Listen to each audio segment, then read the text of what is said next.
bicara tentang pernikahan, bicara tentang keluarga, kita harus sepakat dulu. Nah, saya harus menyodorkan satu kalimat pendek dan saya harap kita harus sepakat bahwa pernikahan, perkawinan itu bukan semata-mata antara suami dan istri. Perkawinan bukan semata-mata antara you and me, tapi perkawinan ini bicara tentang you, me, and him.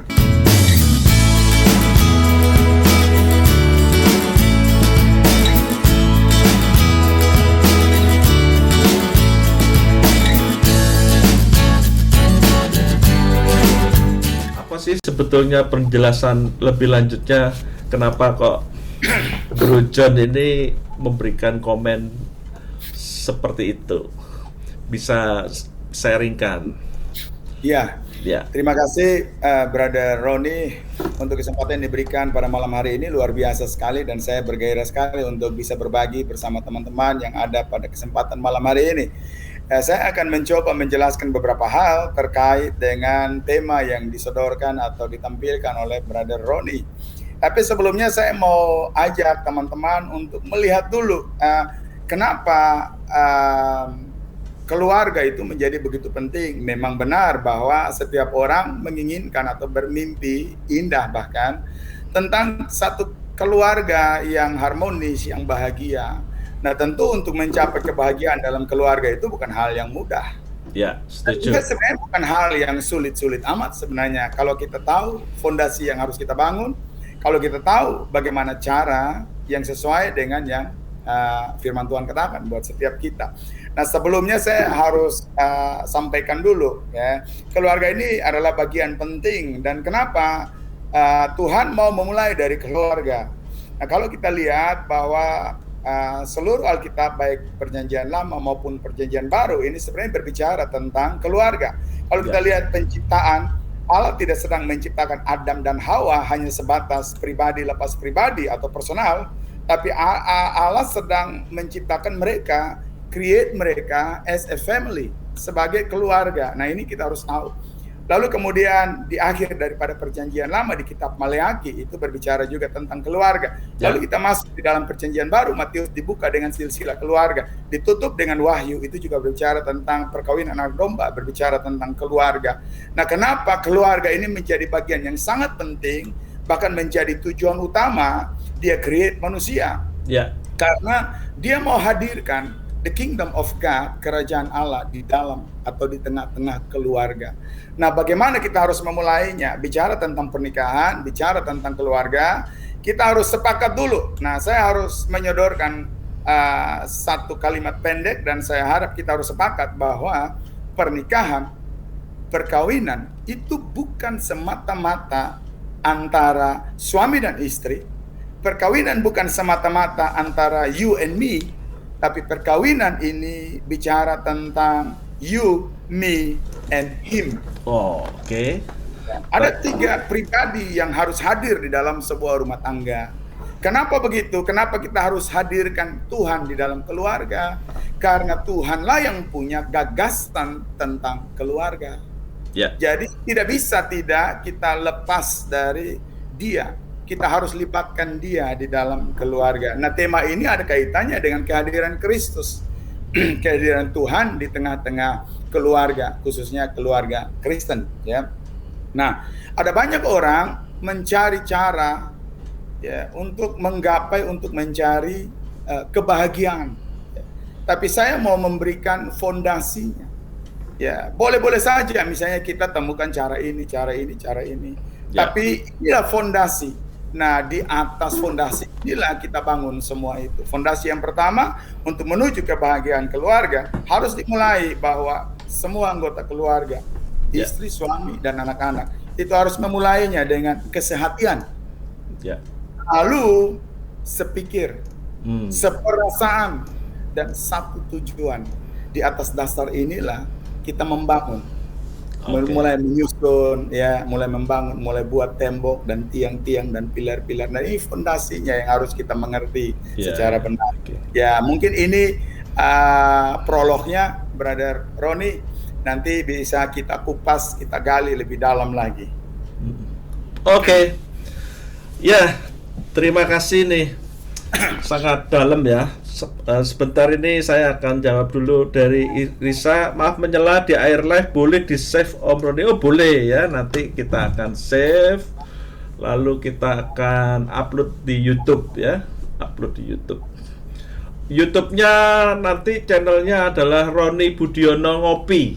Ya, teman-teman kan tahu bahwa Ngopi itu adalah akronim ya, singkatan dari ngobrolin, postingan Instagram yang ada di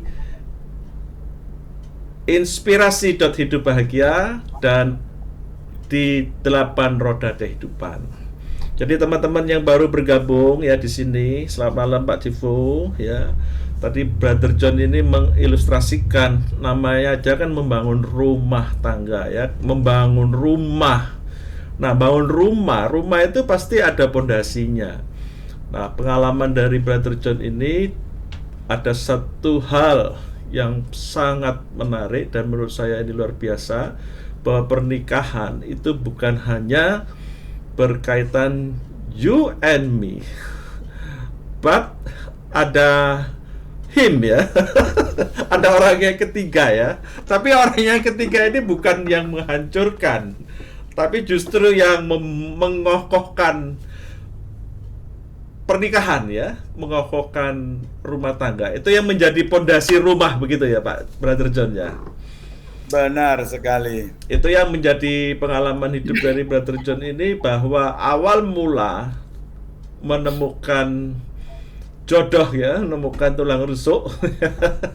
Begitu ya Brother John ya. Ya. Itu dengan suatu pondasi yang sama-sama dengan yang himi tadi itu ya. Boleh Ya. cerita sedikit bagaimana itu ada kaitannya dalam mencari tulang rusuk itu tadi ya. Ya.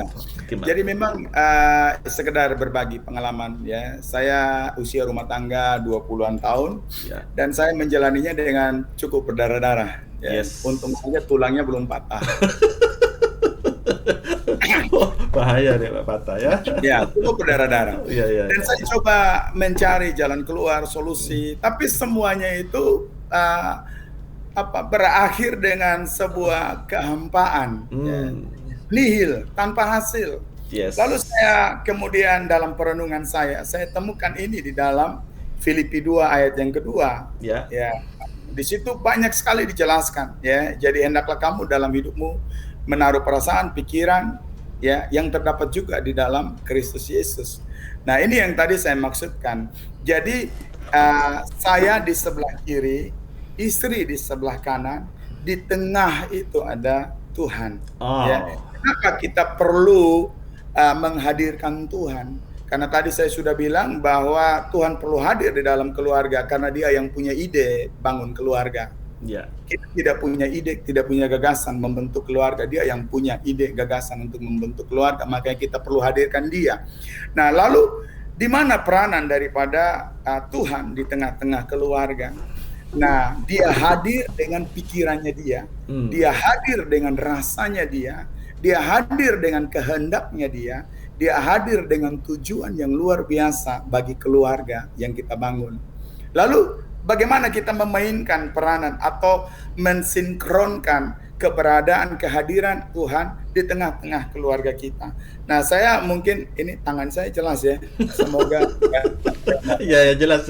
Jarinya yang kanan ada 5, yang kiri juga ada 5 Mas.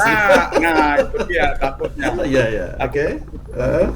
Jadi ini istri. Ya. Ini suami. Ya. Di tengah ini kan ada Tuhan. Ya. Nah, kan suami dan istri tentu berangkat dari pikiran yang berbeda, perasaan yang berbeda, kehendak yang berbeda, tujuan yang berbeda. Ya.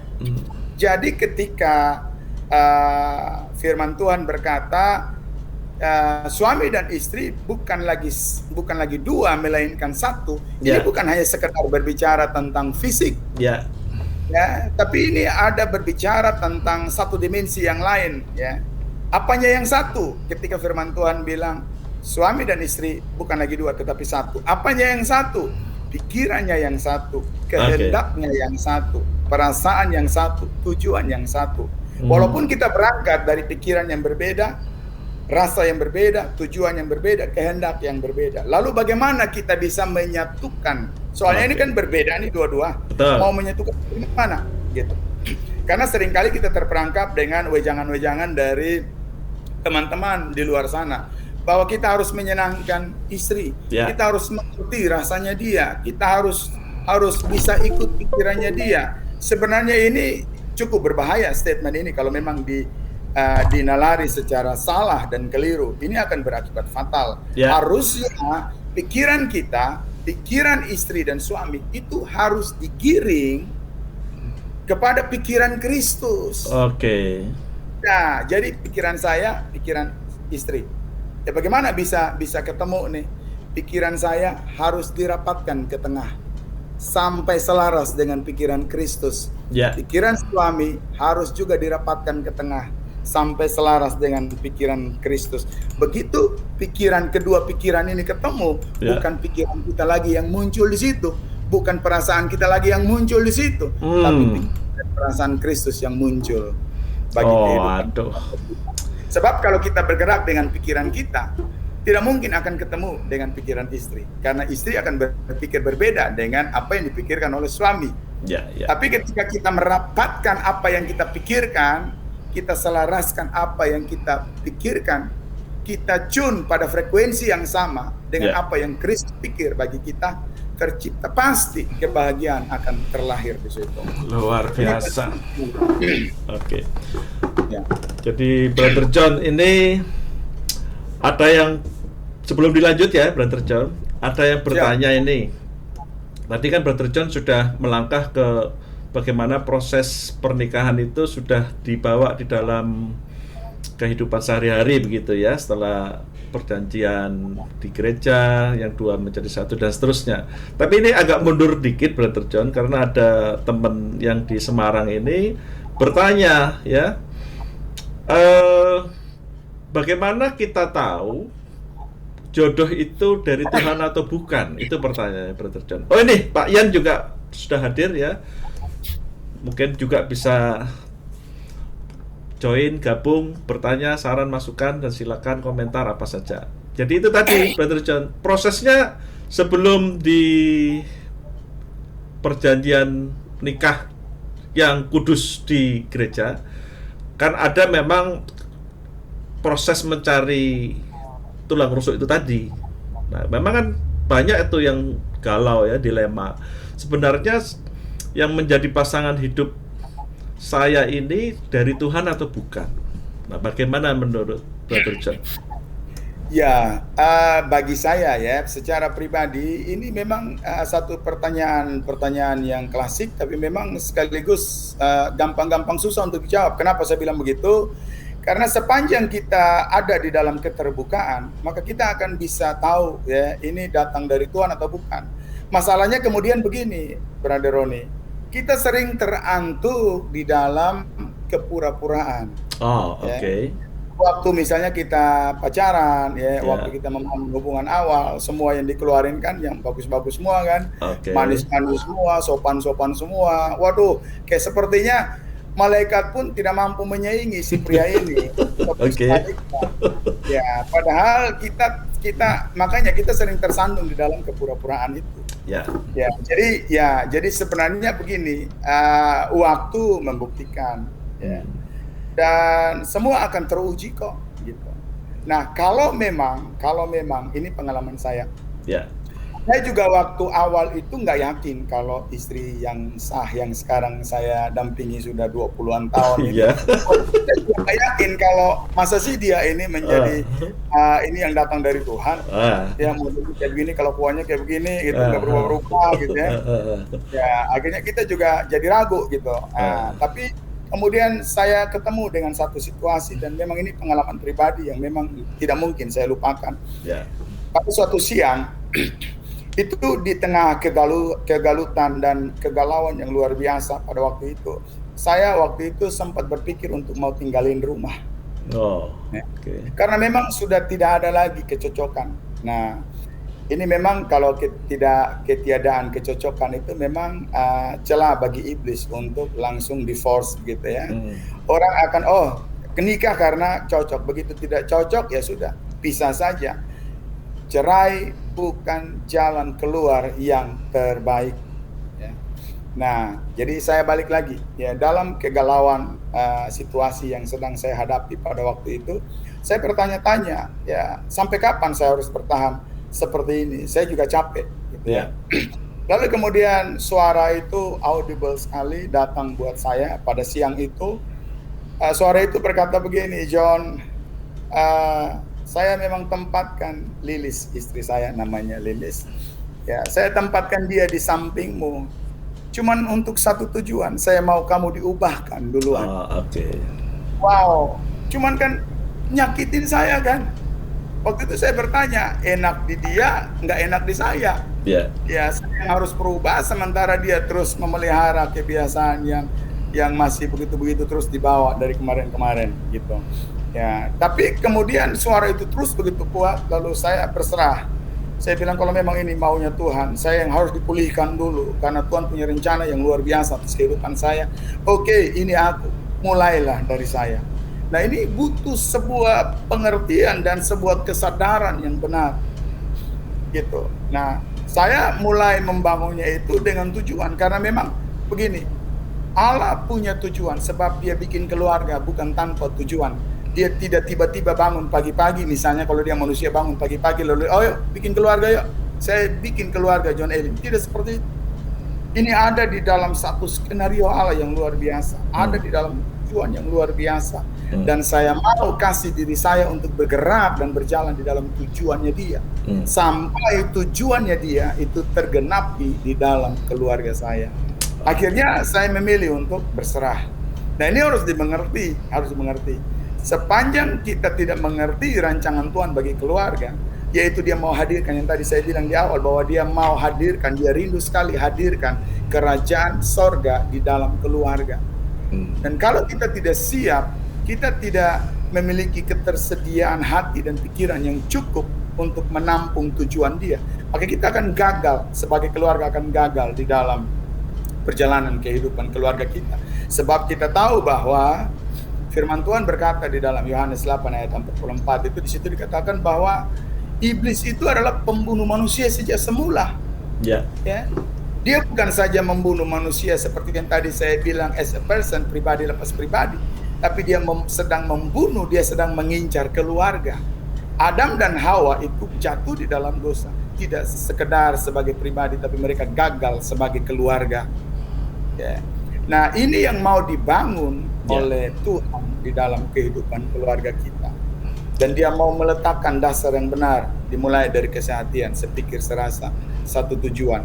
Bukan tujuan kita yang jadi, bukan kehendak kita yang jadi, bukan pikiran kita yang jadi, bukan rasa kita yang jadi di situ, tapi semuanya jadi menurut maunya dia. Kiranya dia, tujuannya dia yang harus jadi. Ya, kira begitu. Ya. Ini ada pertanyaan lanjutannya nih Bro John ya. Saya bacakan aja ya. Yap. Ini orang yang sama, setelah mendengarkan penjelasan dari Bro John, kelihatannya dia tertarik begitu ya. Pertanyaan begini, bagaimana mengubah mindset suami kalau dalam sebuah hubungan pernikahan harus melibatkan him yang Tuhan tadi itu ya? Ya. Singkatnya, tips dan triknya Pak. Oke, terima kasih untuk jawabannya Pak John. Ya, silakan.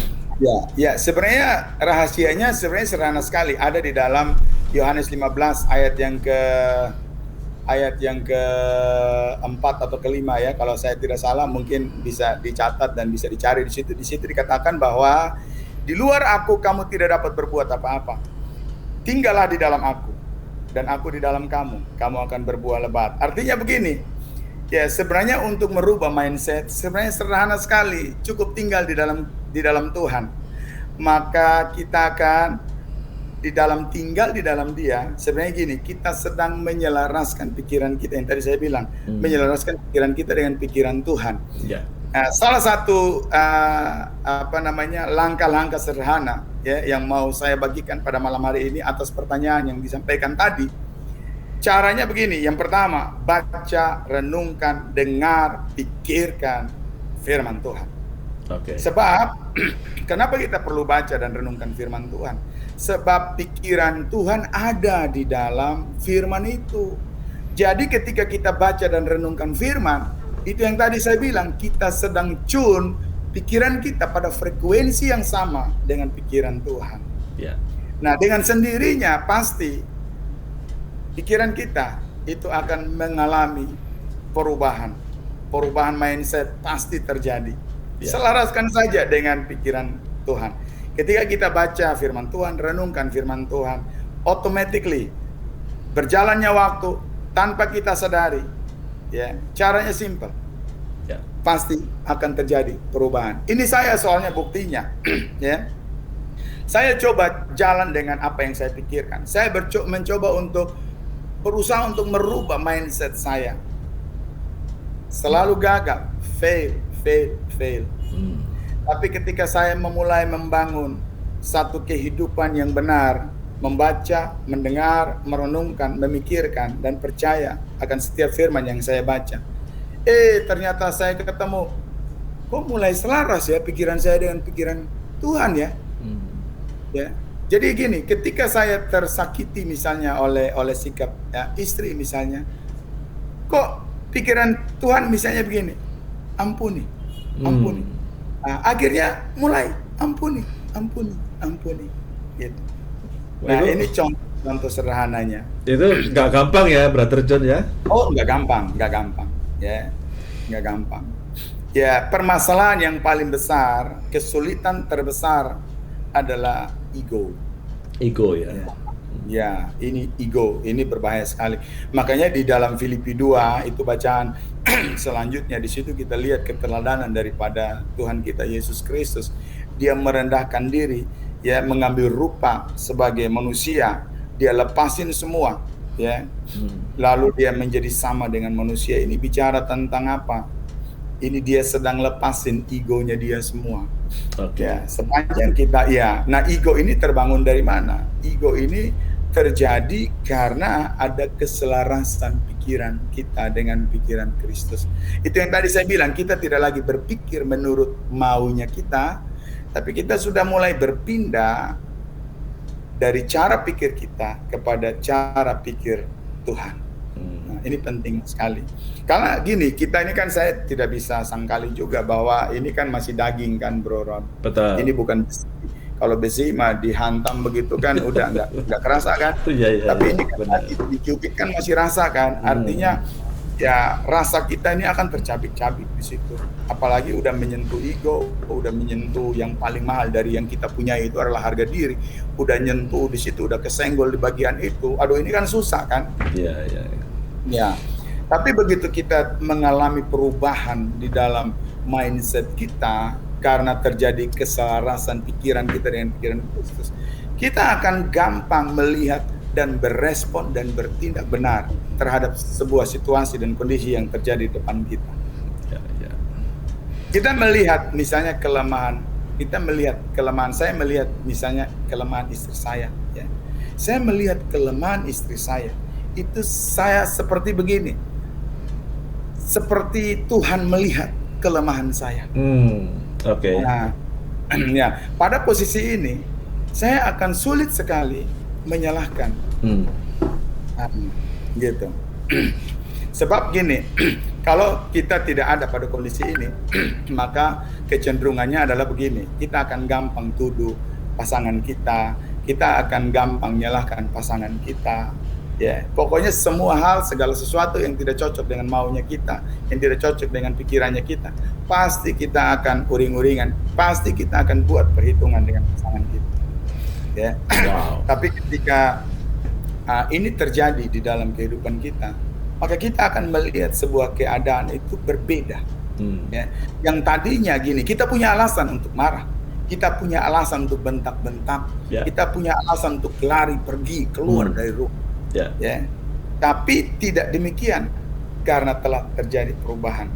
Saya bukan lagi John yang merasa, ya, tapi yang saya rasa ini sudah seperti Kristus, seperti Tuhan yang ngerasa. Makanya tadi saya bilang, ya, saya tidak akan gampang nyalain. Saya ngelihat misalnya kesalahan pasangan misalnya, tidak kemudian serta-merta langsung saya dengan nada yang tinggi, mulai menyalahkan dan mulai macam-macam kita. Ya. Karena begini, saya selalu pada keadaan begini. Saya lihat kesalahan orang lain. Ya. Itu saya sedang mendapati satu kondisi begini. Sama seperti waktu Tuhan lihat keadaan saya. Ya. Ya. Seperti dia lihat keadaan kesalahan-kesalahan saya. Demikian juga saya harus mampu melihat kesalahan-kesalahan orang lain. Kasih menutupi semua pelanggaran. Nah, ini menjadi luar biasa sekali gitu. Nah, kan tidak mungkin kita bicara kasih ya tanpa terbangun secara benar keselarasan pikiran kita dengan Kristus, dengan Tuhan. Ini menjadi penting dan menarik sekali untuk dibahas. Silakan, Brother Roni. Ya.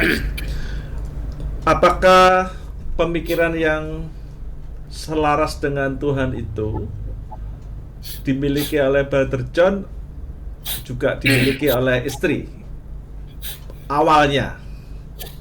Ya. Duluan mana gitu. Ya. Lalu kemudian kok sekarang menjadi dua-duanya selaras, itu prosesnya seperti apa, Brother John? Ya. Dan saya mau bilang bahwa keselarasan pikiran itu tidak terbangun dalam satu malam. Betul. Ya, susah itu ya. Saya dengerin aja sudah pusing gitu ya. Ya. Oke. Tidak tiba-tiba besok pagi John Elim bangun lalu tiba-tiba selaras begitu ya. Waduh, itu semua juga mau kan kalau benar.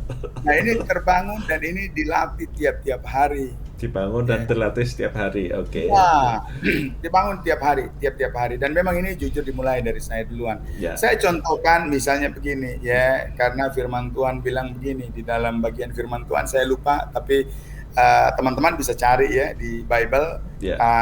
Kata kuncinya begini, latihlah dirimu beribadah. Kenapa disuruh latih? Ya, latihan itu perlu. Ya, itu ada satu quote saya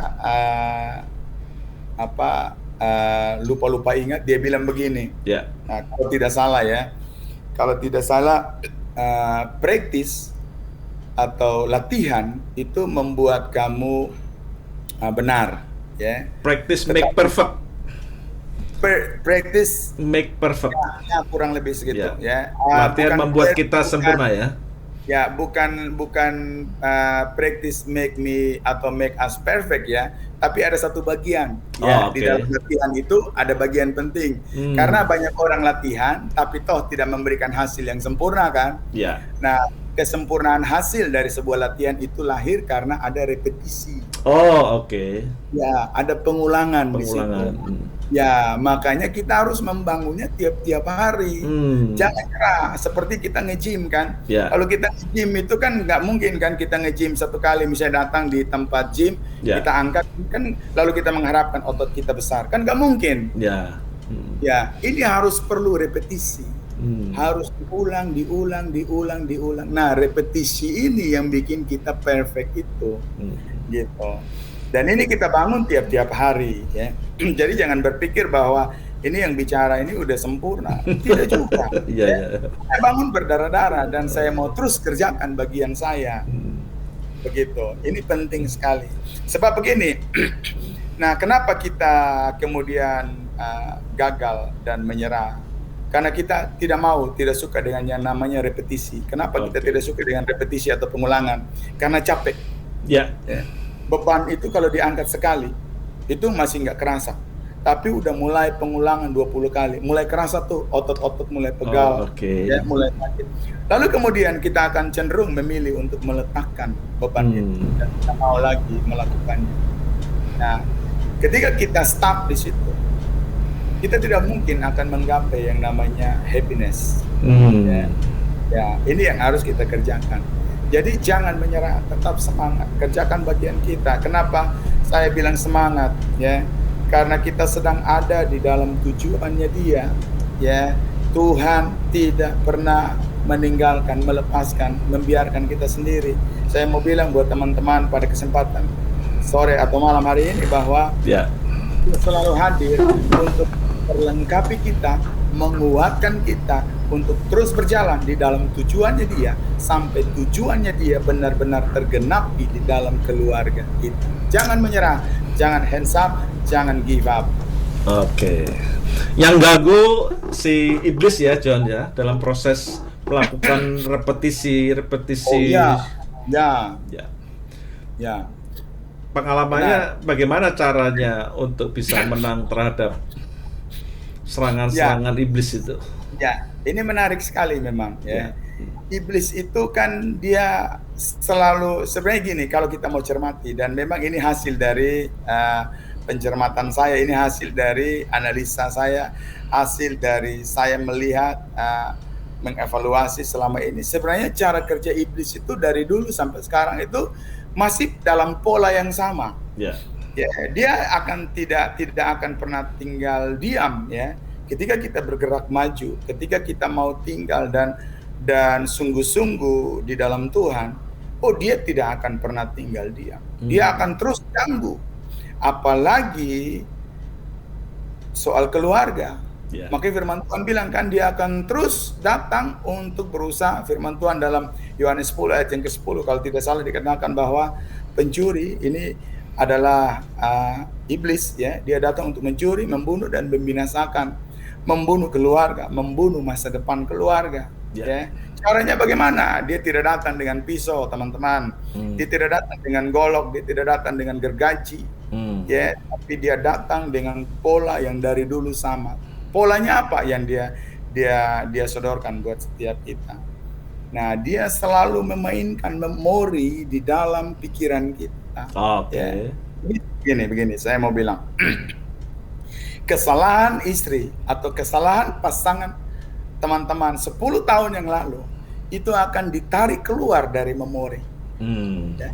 Sepertinya begini, mungkin teman-teman pernah merasa ketika ada di dalam kegalauan, tiba-tiba kok muncul semua kesalahan yang mungkin teman-teman sudah lupa, tapi diputar ulang, di-rewind. Oke. Lalu dia munculkan di depan, lalu kita mulai merekayasa pikiran kita, dan memang itu targetnya dia. Ya. Sampai akhirnya begini, targetnya dia tercapai apa? Dia mulai menguasai perasaan kita. Ya. Dia mulai memunculkan, dia mulai menanamkan kebencian, kepahitan di situ. Ya. Ini yang sudah 10 tahun loh. Ya. Dia munculkan di situ. Gak ada kadaluarsanya ya dia ya? Gak ada kadaluarsa. Gak ada expired ya? Bagi dia bolos itu tidak ada istilah kadaluarsa. Tidak ada. Ya, tidak ada expired date, tidak ada. Ya. Dia akan tarik semua memori. Nah, lu kan yang 10 tahun kan lu nyakitin gua kan? Nah, pernah kan lu tampar kan? Ya kan?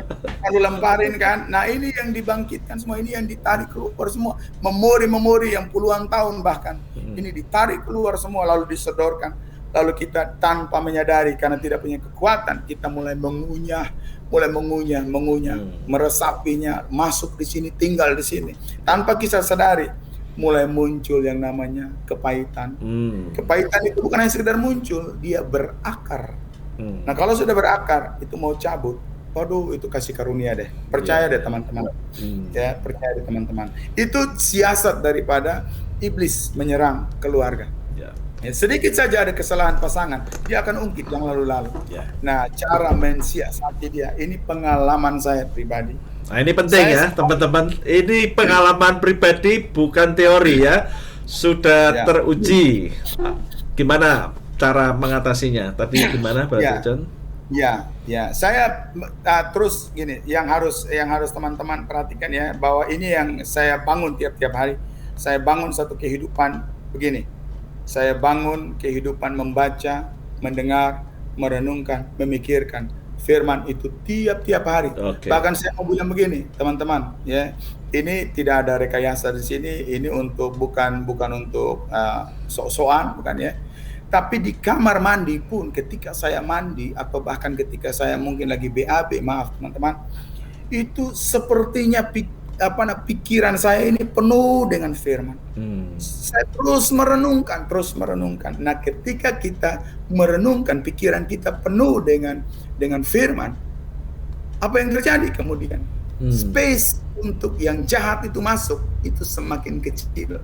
Karena ruang itu sudah terisi penuh oleh firman. Saya contohkan saja misalnya sebuah botol, ya. Saya analogikan sebuah botol.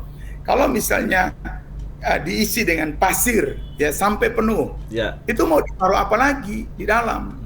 Udah nggak muat, udah nggak bisa masuk lagi gitu. Ya. Tapi ketika misalnya botol itu hanya diisi separuh dengan pasir, maka itu masih ada space untuk zat-zat atau unsur-unsur atau benda-benda lain itu mendapat tempat di dalam botol itu. Makanya saya kerjakan ini tiap-tiap hari ya, dan bukan hanya 1-2 menit. Seringkali bahkan ada waktu-waktu tertentu itu bisa sampai 5 jam, 6 jam setiap hari saya harus bergumul dengan firman Tuhan. Saya baca, renungkan, dan banyak sekali penyingkapan, pewahyuan, revelation yang dibukakan bagi saya secara pribadi ya. Nah, tadi sampai di mana? Sampai lupa nih. Gitu ya. Poinnya itu begini, Brother John. Kan besi menajamkan besi ya, manusia menajamkan manusia. Tadi Brother John mengungkapkan bahwa yang menyelaraskan awal, yang mendahului, yang terlebih dahulu itu adalah Brother John bandingkan dengan istri gitu ya. Jadi menyelaraskan pikirannya dengan Tuhan. Nah, bila mana atau saat kapan kemudian menjadi satu poin titik dari si istri kemudian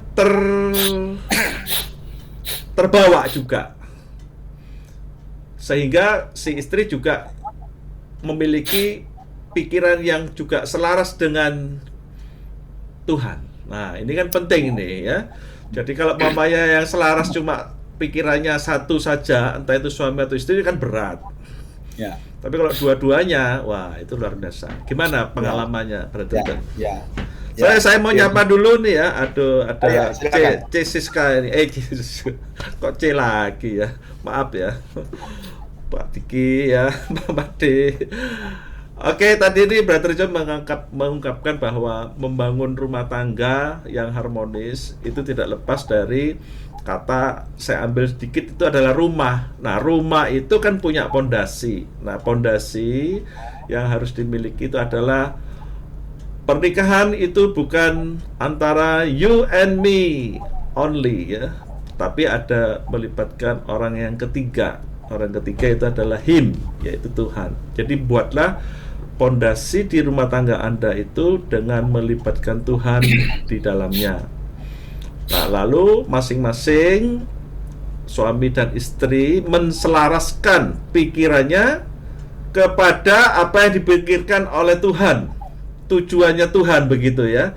Bukan mencapai tujuan individu, diri sendiri, tujuan keluarga, tapi bersama-sama suami dan istri itu memahami tujuannya Tuhan dan bergerak ke sana, begitu ya Brother John ya. Siap. Nah, tadi teman-teman ini Brother John mengungkapkan bahwa itu tidak mudah ya, tidak mudah, dan dikatakan bahwa yang mengawali menyelaraskan pikirannya itu dengan Tuhan itu adalah Brother John dulu, baru kemudian istri. Nah, sekarang ini Brother John akan bercerita ya bagaimana istilahnya membuat atau menemukan cara sehingga istrinya pun juga memiliki keselarasan pikiran, perasaan, dan tujuan yang sama dengan Tuhan. Silakan Brother John, apa yang sudah dialami? Ya, saya mau memulai dari mengutip Filipi 4 ayat yang ke-8. Di situ dibilang begini, ya, semua yang baik, semua yang benar, semua yang mulia, semua yang patut dipuji dan bla bla bla sebaik-baik. Perintahnya apa? Pikirkan semua itu. Ya. Jadi ketika kita memikirkan yang baik, apa yang benar, apa yang mulia, ya, apa yang patut dipuji, ini menunjuk kepada firman. Jadi ketika kita memikirkan atau yang kita pikirkan adalah yang baik, maka saya garanti bahwa outputnya itu pasti baik. Ya. Lalu kemudian kenapa si istri bisa mulai menyelaraskan pikirannya dia ya dengan pikiran Tuhan? Karena dia lihat outputnya. Oke. Ya, karena ketika kok ini beda ya. Kok kemarin dia berpikir seperti John gitu. Ya. Kok sekarang kok Johnnya tidak ada lagi. Kok pikiran yang disuguhkan, yang nampak itu kok pikiran-pikiran Tuhan gitu. Cara dia menyikapi, cara dia berespon, cara dia bertindak terhadap sebuah situasi kok tidak lagi seperti John yang bertindak. Ya. Tapi kok seperti nampak nyata seperti Tuhan yang bertindak, Tuhan yang berespon. Outputnya itu pasti benar. Output benar dimulai dari kita memainkan pikiran-pikiran yang benar. Ya. Jadi ketika kita memainkan pikiran-pikiran yang benar, pasti respon kita benar. Dan ini akan memberikan dampak bukan saja kepada pasangan kita, tetapi pada seluruh anggota daripada keluarga. Gitu. Ya. Jadi ini penting sekali ya, dimulai dari perubahan paradigma ya, merubah mindset kita, di mana kita mulai membangun bukan lagi kehidupan akhirnya di situ dengan segala macam yang kita pikir, dengan yang kita kehendaki, dengan bukan tujuan kita yang kita mainkan, tapi tujuan Tuhan yang sedang kita mainkan. Bukan pikiran kita yang kita lakoni ya, bukan kehendak kita yang sedang kita hidupi, tapi kehendak dan pikiran Tuhan yang sedang kita lakoni.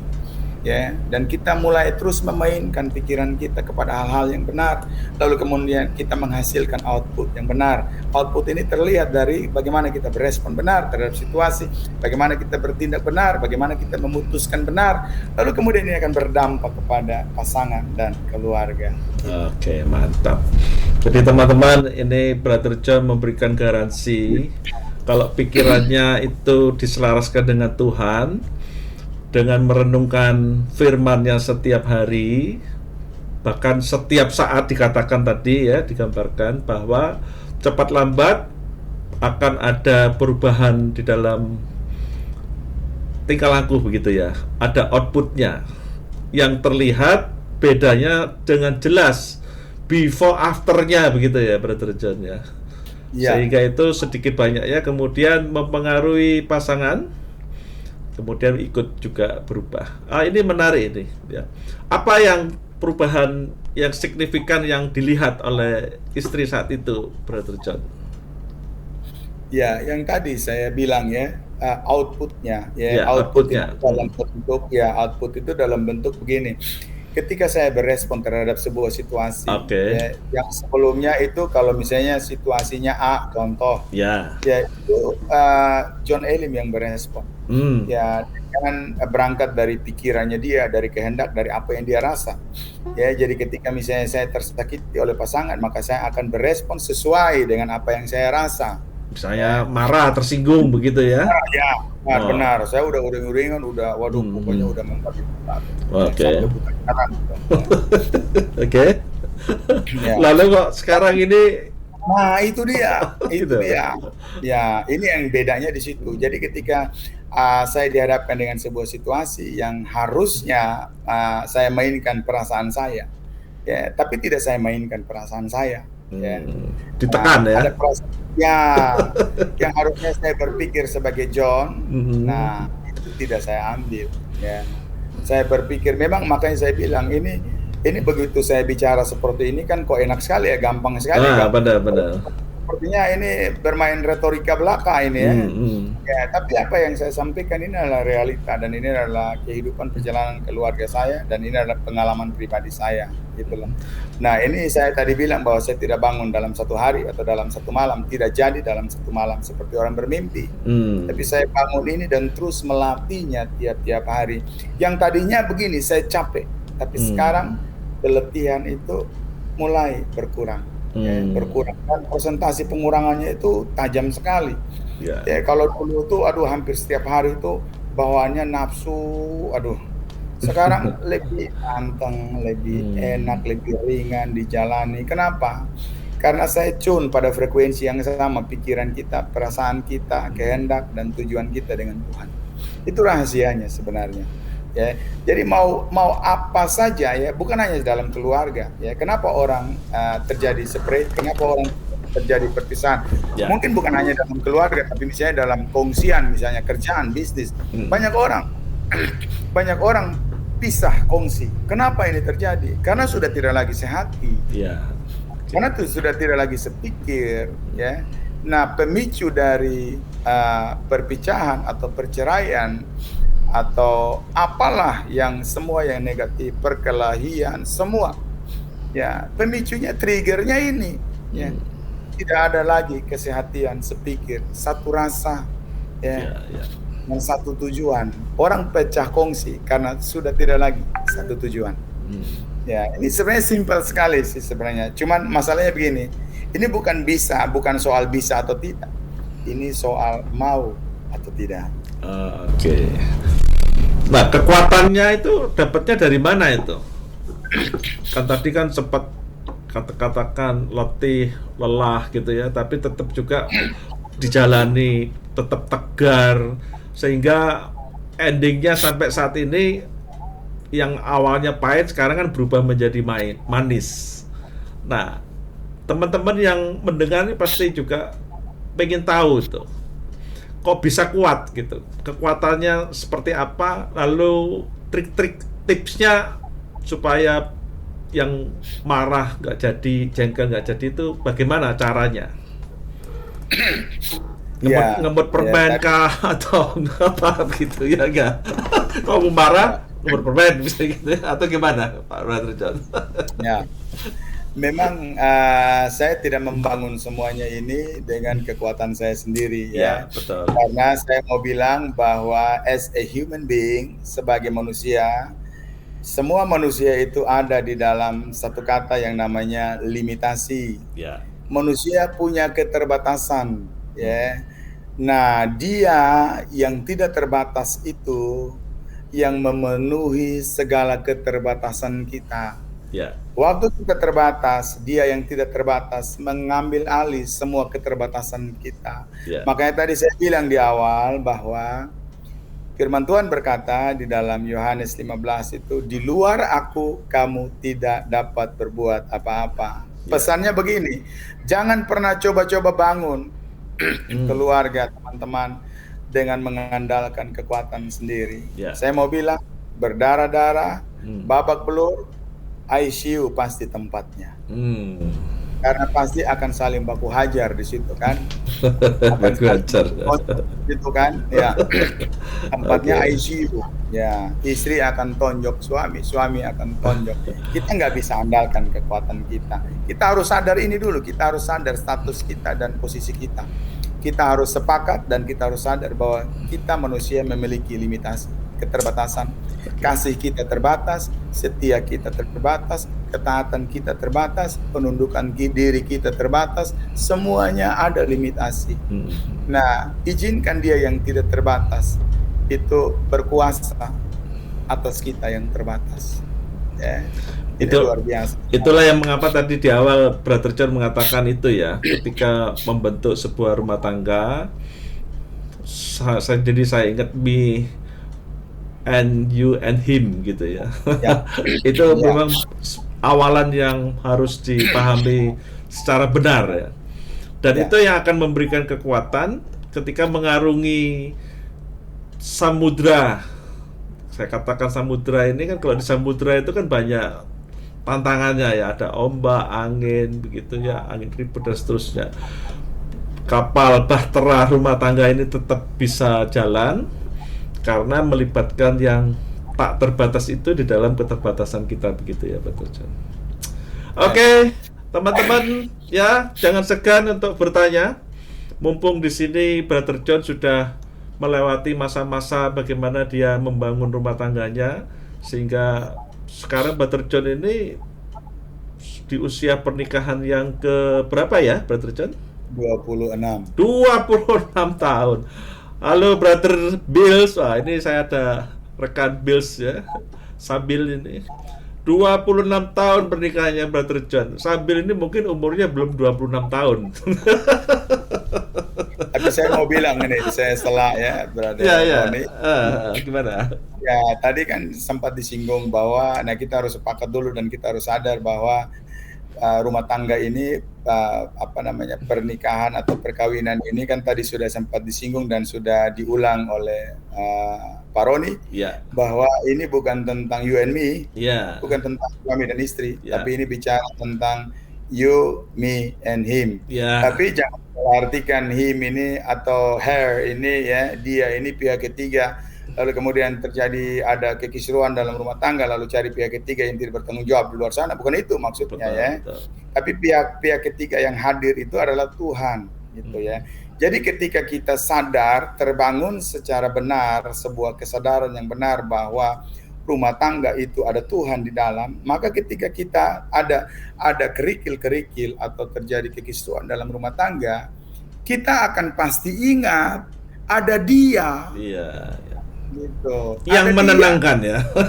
Nah, jadi kalau cuman kita tanamkan konsep atau terbangun pemahaman yang mungkin kurang tepat ya, bahwa pernikahan ini cuman antara kita berdua. Ya. Dunia ini sudah tidak ada yang lain lagi, cuma Ya. milik kita dan Ya. berbahaya. Jadi Bahaya, ketika benar. terjadi konflik, ya tidak ada penolong di situ kan, gitu.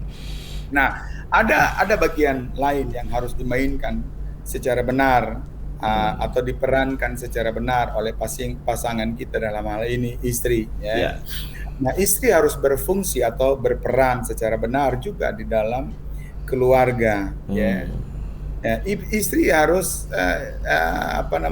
Alkitab firman Tuhan berkata iblis itu penolong. Oh, Ya. iblis itu penolong. Ya, istri bukan iblis. Ya, jangan keliru loh, Brother John. Istri Ya. itu penolong ya. Saya Istri itu diralat, penolong. Ya. bukan iblis itu penolong. Oke. Lanjut. Istri itu penolong. Ya. Ya. Jadi dia harus memainkan peranannya itu secara benar. Ya. Dan di bagian lain firman Tuhan, ya kalau kita lihat kisah daripada Abraham dan Sarah, Ya. nah, kita terkonsep ya dari apa yang disuguhkan oleh teori-teori yang berbau humanis, bahwa kesetaraan gender di situ, ya, bahwa perempuan atau suami atau istri itu setara, sepadan dengan suami. Memang benar, kelihatannya memang benar. Ya. Ya. Tapi karena seringkali pemahaman yang salah, akhirnya jadi kebablasan ya maknanya. Kalau kita lihat kisah daripada Abraham dan Sarah, itu luar biasa sekali. Ya. Ya.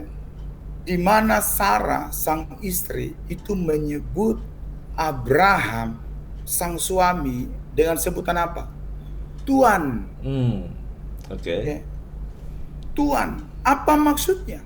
Dia sedang memposisikan diri satu level di bawah daripada suaminya. Bukan berarti kemudian Abraham menginjak-injak, bukan. Bukan juga berarti bahwa terjadi ketidaksetaraan gender di situ, bukan. Ya. Tapi ada satu makna yang dalam yang harus kita mampu melihatnya secara tajam dari sudut pandang Alkitab. Ya. Waktu Sarah memanggil Abraham dengan sebutan Tuan, Ya. kenapa bisa begitu? Ya, ini kan lebay begitu kan. Nah, kata Tuhan itu artinya begini kan, dia berkuasa atas kehidupan daripada suami, berkuasa atas kehidupan istri. Ya. Kenapa dia memanggil dengan sebutan Tuhan? Karena dia Sarah tidak sekedar melihat suami atau Abraham itu hanya sebatas berpredikat atau dengan predikat sebagai seorang suami atau seorang laki-laki. Tapi dia sedang melihat dalam dimensi yang lain. Begini teman-teman, dia sedang melihat ada otoritas ilahi yang Allah taruh, yang Allah kasih atas diri Abraham. Otoritas inilah ya, yang bikin Sarah memanggil suaminya dengan sebutan Tuhan. Karena dia yang punya otoritas. Dan Sarah benar-benar sadar dia harus tunduk kepada otoritas yang melekat kepada suaminya. Jangan dibalik, teman-teman. Nah, sekarang ini kan banyak kan istri yang punya otoritas terhadap suami. Ya. Gitu ya. Oke. Ya, ini jangan dibalik, jangan dibalik. Ya. Nah, di dalam bagian firman Tuhan yang lain di situ dikatakan istri harus tunduk kepada, di dalam Kolose 3 kalau tidak salah, di situ dikatakan istri harus tunduk. Ya. Kata tunduk ini bukan mengandung makna ya ikut-ikut perintah begitu ya, disuruh apa mau, bukan. Bukan. Ya. Itu yang tadi yang saya maksudkan di dalam bahasa bahasa Yunani itu dia pakai kata hupotasso ya, atau subordinat. Itu dia bawa dirinya itu satu level di bawah. Karena apa? karena terbangun kesadaran yang benar ini bahwa melekat kuat otoritas pada diri suami. Ya. Jadi ketika istri tunduk kepada suami, itu bukan tunduk karena dia laki-laki. Ya. Itu bukan karena tunduk karena dia kuat, bukan. Dia tunduk. Ini harus ngerti secara benar loh, para teman-teman yang memainkan peranan sebagai istri harus mengerti secara benar. Ketika teman-teman tunduk kepada suami, itu tunduk bukan karena takut, bukan karena dia kuat, bukan karena dia tinggi, gede, kekar dan sebagainya, bukan karena ciri-ciri fisik atau fisikal, bukan. Teman-teman tunduk karena ada otoritas Allah yang Allah taruh, yang Allah percayakan atas diri sang suami. Ya. Karena Alkitab bilang bahwa laki-laki adalah kepala. Ya. Otoritas melekat kepada kepala. Ya. Nah, ini harus ngerti. Silakan. Ini Brother John. Ini ada, saya bacakan aja ya komen. Om Roni, ya, buka grup dong khusus pasangan-pasangan suami istri. Jadi di sana kita bisa dimentorin dalam mengarungi rumah tangga yang goalnya punya pikiran selaras dengan Kristus. Wah, mantap ini usulnya ya. Saya bergairah sekali nih dengar ini usulnya ini. Betul. Iya. Karena memang kalau kita lihat dunia saat ini, banyak keluarga yang hancur ya, banyak keluarga yang cerai, entah itu di sekitar kita atau yang di televisi dan seterusnya. Memang penting sekali kita ini memiliki suatu komunitas yang saling menguatkan sebetulnya.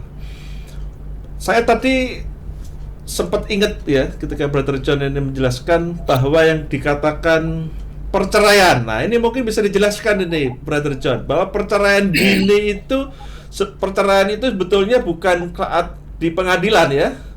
Tapi ketika sudah ini bagusnya Brother John yang jelasin. Gimana Brother John? Itu juga waktu saya dengerin, waduh ini amazing ya. Ini suatu hal yang teman-teman yang lain perlu dengar ya dengan baik-baik. Silakan Brother John. Ya. Nah, seringkali kita menyalahartikan kata divorce atau perceraian ya. Kita hanya sekedar melihat yang muncul di permukaan ketika kita duduk di pengadilan, lalu pengadilan memutuskan secara hukum sah, legal standingnya, secara legal sistemnya oke, lalu kemudian kita bilang oke, telah terjadi perceraian. Nah, sebenarnya begini, ada satu kondisi di mana tanpa kita sadari itu telah terjadi perceraian sebenarnya, teman-teman. Ya. Jadi perceraian itu muncul kebanyakan karena alasan KDRT misalnya, alasan ekonomi, alasan keuangan, alasan pekerjaan, alasan apalagi ya, perzinahan, alasan banyak sekali alasan yang dimunculkan sebagai pemicu dari sebuah perceraian ya. Nah, tapi saya mau ajak teman-teman untuk melihat masih dalam kaitan dengan tema yang kita bahas malam hari ini sebenarnya, bahwa perceraian itu sebenarnya tanpa kita deteksi itu sudah terjadi pada stadium awal. Nah, saya analogikan sebagai seperti cancer. Cancer itu kan kita seringkali kita tidak menyadari pada stadium-stadium awal. Kita baru menyadari stadium 4, ada ya stadium 10 ya mungkin ya. Enggak lah. Jadi udah 4 meninggal dia. Sampai 10. Udah di high stadium ya. Baru baru realize, baru menyadari ya bahwa ada cancer ya yang bercokol di dalam kita. Tapi kita gagal mendeteksi di stadium-stadium awal. Nah, sebenarnya apa yang kita bahas tadi ini adalah sebuah detektor yang luar biasa untuk mendeteksi ini virus divorce ya. Jadi ketika misalnya kita tidak lagi tinggal di dalam kesehatan, karena begini, saya mau mundur sedikit dulu ketika kita bicara tentang cerai. Ya. Nah, kita harus ngerti dulu kan. Nah, ini terminologi dari cerai ini mungkin secara umum satu kata aja ya, biar nggak usah banyak-banyak. Pisah kan? Iya, Ya, oke. pisah, cerai, pisah. Apanya yang pisah sebenarnya? Ya, tidak ada pisah berarti udah pecah. Pisah berarti tidak lagi satu, Ya. ya kan? Nah, lalu kemudian saya tarik kepada sehati, sepikir, seperasaan, satu tujuan. Jadi ketika kita cerai, kita pisah, sebenarnya ini yang sedang terjadi. Kita tidak lagi ada di dalam kesehatian. Pisah. Ya, kita tidak ada lagi yang tadinya satu tujuan, yaitu tujuan Tuhan yang harus terjadi, Ya. tapi tidak lagi, ya, istri dengan tujuannya dia, suami dengan tujuannya dia. Ini sebenarnya sudah terjadi divorce Oke. pada stadium awal, Ya. tanpa kita sadari. Jadi ketika suami dan istri sudah memainkan kehendaknya secara berbeda, suami berkehendak A, istri berkehendak B. Sebenarnya kita sudah ada pada stadium 1, divorce. Ya. Ya. Demikian juga ketika kita sudah tidak lagi satu rasa, ya, ya, sudah tidak lagi satu rasa. Bruri bilang berbeda rasa, ya kan? Nah, Kalau anak-anak itu sekarang nggak paham bruri, bro. oh ya, Bruri waktu Ya. zaman-zamannya kita. Karena ya. kita bruri nggak paham dia. Siapa itu bruri gitu ya? Benar. Oke. Gitu. Ini Jadi ketika kita tidak lagi sehati, sepikir, satu rasa, satu tujuan, satu kehendak, sebenarnya itu telah terjadi perceraian. Ya, kita tidak lagi satu. Karena cerai itu artinya begini, tidak lagi satu. Ya, tidak lagi satu. Ya, jadi kalau yang kita lihat di luar sana itu physically ya, kita tidak lagi satu secara fisik, ya, udah pisah ranjang, pisah rumah, bahkan sampai ke pengadilan, lalu sah secara hukum, ya. Tapi tidak lagi satu itu atau perceraian itu terjadi pada stadium-stadium awal tanpa kita sadari. Nah, mari kita deteksi, teman-teman, mari kita deteksi, ya. Periksa, cek. Ini refleksi buat setiap kita. Mari kita renungkan, teman-teman, pasangan-pasangan yang hebat, mari kita renungkan, dan kita harus deteksi ini tiap-tiap saat. Ya, ini kan ada tuh alat deteksi dini cancer kan. Ya. Nah, seperti ini juga kita harus bisa deteksi dini. Deteksinya kapan? Tiap-tiap hari. Ya, kita selalu ada sama pasangan kita di dalam kesehatian, di dalam satu rasa. Begitu kita tidak lagi tidak lagi sepikir. Nah, ini alat detektor ini akan memberikan sinyal buat kita. Ya, ya, begitu. Ya, saya jadi teringat begini tuh ketika Brother John menjelaskan definisi perceraian yang baru ini ya, bahwa ada stadium awal. Itu berarti angka-angka perceraian yang ditunjukkan yang ada itu berarti seperti puncak gunung es ya, Brother John ya. Itu betul. Sangat jauh di belah dalamnya itu lebih banyak lagi ya. Betul. Setuju. Nah, gimana Brother John menerima challenge-nya dari teman kita yang di Semarang tadi itu?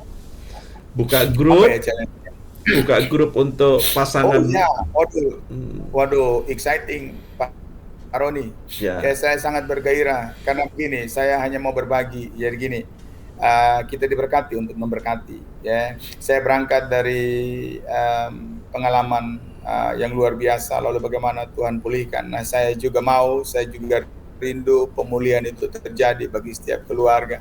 Kenapa? Ya, gimana rasanya gitu loh, gimana rasanya surga hadir di dalam keluarga kita. Ini yang kita mau. Ya, ini yang kita mau. Ya. Itu yang hadirkan surga, jangan hadirkan neraka. Itu yang diimpikan setiap rumah tangga ya. Ya. 26 tahun berlalu. Saya bergairah sekali ini, dan ini Pak Roni harus serius ini menyikapi usulan itu ya, untuk segera bentuk ya, dan ini mungkin ya akan sangat memberkati ya. Kemudian misalnya ada dari teman-teman yang kemudian terberkati dengan fellowship kita pada malam hari ini akan berbagi, ya, akan berbagi berkat ke teman-teman, akan menguatkan mereka yang lemah, akan membangun mereka yang terpuruk, ya, akan menghibur. Waduh, akan memberikan dampak yang luar biasa. Senyum mereka adalah senyum kita, kebahagiaan mereka adalah kebahagiaan kita, karena kita hadir untuk memberkati banyak orang. Ya. Jadi daripada mereka yang mengalami, lebih baik kita aja yang sudah mengalami, gitu ya, Brother John. Sekarang anak berapa, Brother John?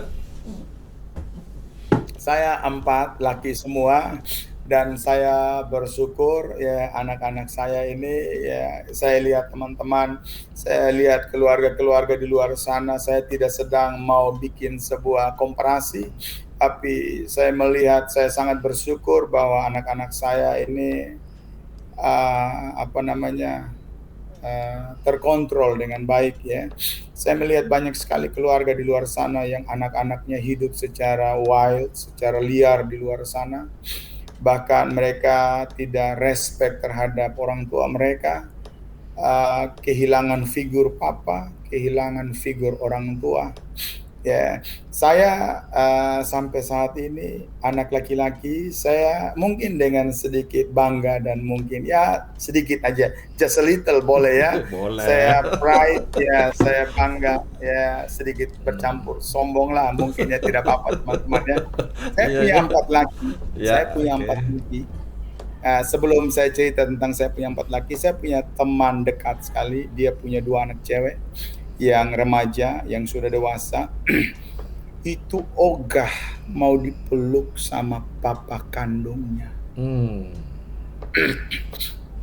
Saya punya 4 anak laki yang sudah gede-gede, ya, 26, 25, 20-an tahun, ya. Saya punya anak laki-laki yang besar-besar semua, ya. Mereka rindu pelukan daripada papa. Oh, mantap. Dan, ya, benar, ya.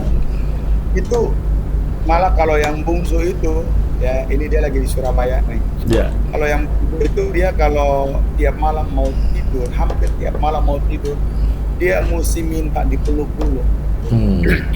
Lalu gini, saya kasih pelukan, lalu saya bisik kalimat yang sebenarnya sederhana, tapi bagi sebagian orang, bahkan kebanyakan orang, lebay. Saya bisikin begini, papa sayang Adi. Adi itu maksudnya Dede, gitu, ya. Ya, jadi yang Koko, yang kakak saya panggil kakak, yang adek gitu saya panggil adik. Saya bisikin, ya, papa sayang Adi. Lalu dia balas, mereka pasti balas, ya, dengan menyebutkan nama. Misalnya yang kecil, yang bungsu itu Jordan, dia bilang Kodan sayang papa. Ya. Nah, ini terbangun, ini ini kelihatannya sepele dan enteng sekali, tapi punya dampak yang luar biasa. Saya mau bilang begini, ini saya juga bangun tiap-tiap hari, ya, teman-teman. Saya kasih pelukan. Pelukan itu bukan hanya sekedar sebuah kebiasaan yang terbangun, ya. Pelukan itu bicara banyak hal. Waktu kita dipeluk, kita merasa begini, secure. Kita merasa aman, kita merasa comfort, kita merasa nyaman di situ. Yeah. Ada pesan lain dari sekedar sebuah pelukan, ya. Yeah. Ketika saya peluk begini, saya peluk istri saya atau saya peluk anak-anak saya, sebenarnya ada satu pesan, ya, bahwa begini, papa baik-baik saja. Yeah. Jangan takut, jangan khawatir, papa baik-baik saja, papa tetap sayang kalian. Yeah. Ya, ada banyak sekali pesan yang tidak terbahasakan secara verbal, ya. Tapi mari coba bangun kebiasaan ini dan coba lihat dampaknya luar biasa. Saya juga tiap hari istri saya, ya, itu selalu kasih bukan saja pelukan tetapi kiss buat saya. Ini bukan lebay, teman-teman. Yeah. Dan saya tidak sungkan-sungkan untuk memperlihatkan, bukan untuk maksud yang jelek, bukan untuk maksud yang kurang baik, ya, tapi untuk maksud yang baik. Saya tidak sungkan-sungkan, misalnya begini, di depan anak-anak saya peluk istri saya, ya, saya bermanja-manja dan saya kiss istri saya, ya. Ada pesan yang sebenarnya saya pingin mereka tangkap pesan itu. Ya. Apa pesannya? Ya. Waktu saya peluk istri saya, pesan yang saya harapkan terseberangi ke mereka begini. Gini loh caranya nanti kamu memperlakukan istrimu nanti. Ya. Ya. Nah, itu. Jadi ada kehangatan di dalam keluarga. Ya. Jadi waktu saya peluk anak-anak, itu sebenarnya juga ada pesan yang mereka tangkap dan mereka memang tahu itu. Ya. Gitu ya. Ini loh nanti kamu memperlakukan anak-anakmu kelak. Ya, peluk mereka. Ya. Ya. Dan tidak banyak keluarga yang bisa seperti itu ya. Ya. Wah, ini menarik sekali. Jadi teman-teman semua, kelihatannya nanti kita akan undang lagi nih ya Brother John untuk bisa menceritakan dari sisi bagaimana Brother John mendidik anaknya, ya, mendidik anaknya sehingga keluarganya bisa menjadi harmonis. Ini sudah lewat dari jam 8. Jam 8. Benar ya, nggak terasa sudah 1 jam lebih. Ini benar, sudah lewat jam 8. Jadi teman-teman, kalau boleh sedikit saya berikan summary-nya, rahasia daripada keluarga harmonis ketika teman-teman ingin sehati, sepikir, dan setujuan, itu adalah pintu menuju keluarga yang bahagia. Itu temanya kan. Caranya pertama, tadi Brother John menyampaikan bahwa pernikahan itu bukan masalah you and me only, ya, tapi you and me and him. Libatkanlah Tuhan atas pernikahanmu. Libatkanlah Tuhan di dalam keluargamu. Karena membangun rumah tangga, bangun rumah itu pasti butuh pondasi. Dan rumah tangga, pondasi yang kokoh itu adalah Tuhan.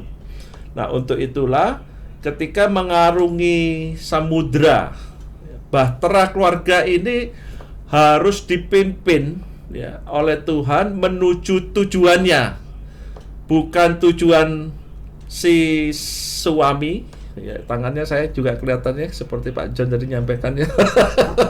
Bukan juga tujuannya si istri, tapi bagaimana suami dan istri ini yang ketemunya sudah besar begitu ya, yang punya pola pikir sejak kecil itu sendiri-sendiri, itu masing-masing menyelaraskan kepada pikirannya Tuhan. Sehingga ketika bahtera rumah tangga ini digiring ke tujuan, ke pelabuhan yang Tuhan sudah sediakan, entah itu ada ombak, ada hujan, ada petir, ada badai, don't worry ya. Tiap hari bisa dilalui. Mengapa kok kuat? Mengapa kok bisa bertahan? Mengapa kok pasti ada jalan keluarnya? Kok ada ide-idenya? Yaitu tadi, karena ada tangan Tuhan yang menggiring bahtera keluarga kita dari waktu demi waktu menuju ke tujuannya Tuhan. Simple teorinya ya, tapi prakteknya itu yang butuh keteguhan hati. Setiap hari kita harus mengisi pikiran kita ini dengan pikiran Kristus. Karena kalau tidak, maka ada kesempatan iblis untuk masuk, itu yang akan mengecoh gitu ya, yang akan menipu, yang memberikan suatu tuduhan-tuduhan. Pikiran kita, berikan pikiran Kristus. Pikirkanlah yang benar, yang mulia, yang adil, yang suci, yang manis, yang sedap didengar, yang disebut dengan kebajikan. Itu yang harus ada setiap harinya, sehingga ketika ada konflik, setiap ada gesekan, respon yang keluar itu bukanlah respon dari ego, entah itu dari suami atau dari istri, tetapi belajar menundukkan diri, memimpinkan, menaruh diri untuk di bawah pimpinannya Tuhan, bagaimana meresponnya, dan itu tidak mudah. Nah, ini luar biasa. Mungkin dari summary saya ada yang ketinggalan, Brother John, poin-poinnya tadi bisa dilengkapi. Luar biasa, sudah luar biasa sekali. Itu sudah merangkum semua yang tadi kita bahas. Cuman saya ada sedikit yang mungkin saya mau tambahkan, bahwa gini, berpikir benar ya. Kenapa kita sulit berpikir benar? Karena kita sering terjebak di dalam gini, permainan iblis yang namanya begini, assumption, asumsi. Ya. Oke. Ya, kenapa kita sulit berpikir benar? Karena kita hidup penuh dengan asumsi. Jangan-jangan dia, jangan-jangan, dan jangan-jangan. Ini asumsi, dan asumsi itu berbahaya sekali. Asumsi itu seperti belati atau pisau atau padang yang sangat amat tajam. Ya. Dan mari teman-teman kita sadar, ini ancaman serius ketika kita bangun kehidupan dengan berasumsi. Nah, ini ancaman serius buat rumah tangga teman-teman. Ya. Jadi makanya tadi diajak untuk, tadi Pak Roni sudah dalam summary-nya sudah singgung bahwa mari berpikir benar. Ketika kita berpikir benar, itu sebenarnya kita sedang meniadakan asumsi. Ya. Ketika kita berpikir tepat, baik, kita sedang meniadakan atau mengusir asumsi dari pikiran kita. Ya. Jadi jangan mau ya dituntun oleh asumsi, bahaya asumsi. Waduh, luar biasa sekali ya. Berpikir benar, pasti bertindak benar. Terima kasih, Tuhan memberkati kita semua pada kesempatan hari ini. Dan mungkin pesan tadi itu Pak Ron, saya tertarik juga tuh ya, untuk mulai bikin grup sebanyak mungkin, orang-orang bisa dilibatkan di dalam, lalu kemudian kita saling memberkati di dalam. Mungkin bukan hanya keluarga, tapi mungkin gimana kalau ada yang berbisnis, bagaimana sih kita berbisnis dengan cara yang Tuhan mau. Ya, banyak hal yang bisa kita bahas di dalam, dan banyak hal yang kita bisa berbagi berkat di dalam. Ya, silakan Pak Roni, Tuhan berkati. Ya, mantap. Saya juga terima kasih ini Pak John ya. Jadi teman-teman, itu adalah tips bagaimana membangun keluarga harmonis dari sisi peran suami dengan istri ya. Nanti Brother John kita akan undang lagi dalam hal kaitannya bagaimana mendidik anak. Ya, ada salam dari istri saya itu Pak John. Amin katanya. Amin. Dua tangan ini. Bu, si Risa juga ya yang di Semarang mengucapkan terima kasih kepada Pak John. Sehat selalu ya katanya, GBU always. Ya teman-teman semua, jadi ngopi ini ngobrolan postingan Instagram yang dari inspirasi.hidup bahagia, yang di sana memang saya berikan suatu edukasi, motivasi dan inspirasi yang berkaitan dengan 8 roda kehidupan. Bukannya manusia itu punya 8 roda, bukan, tapi manusia itu bisa berbahagia kalau memiliki kehidupan yang seimbang. Nah, kalau memiliki kehidupan yang seimbang itu ada 8 aspek. Yang pertama spiritual, yang kedua kesehatan, mental, sosial, keluarga, pekerjaan, keuangan, dan rekreasi. Nah, topik yang ngopi bersama Brother John ini adalah inspirasi keluarga. Nah, tapi coba kita lihat bahwa pasti tumpang tindih ya, ada overlapping. Ternyata ketika kita mau membentuk sebuah keluarga yang harmonis, ada aspek kehidupan yang lain yang mempengaruhi, yaitu aspek spiritual. Apakah ada kaitannya dengan kesehatan? Ada, banyak itu cerita ya. Juga Pak John ini dulu sempat kena COVID lalu sembuh karena pertolongan Tuhan juga. Mental juga ya, dan seterusnya banyak. Jadi ngopi ini memang setiap Senin jam 7. Jadi teman-teman kalau ada waktu setiap hari Senin silahkan join ya. Saya sangat senang kalau ada teman-teman bisa bergabung di acara ngopi ini.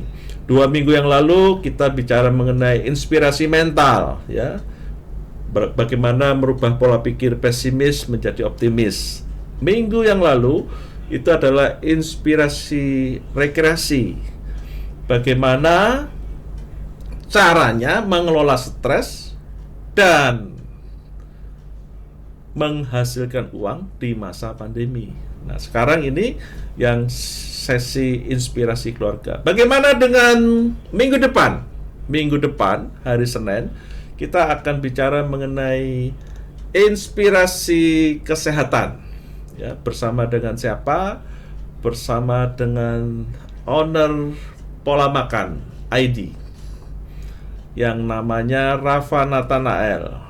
Baik, itu teman-teman akhir dari sebuah perbincangan kita. Sekali lagi terima kasih banyak, dan tentunya apa yang sudah diberikan komentar-komentarnya di sini itu membuat kita jadi semangat juga ya Pak John ya. Bergairah. Oke, terima kasih sekali lagi, Tuhan memberkati Pak John. Selamat malam.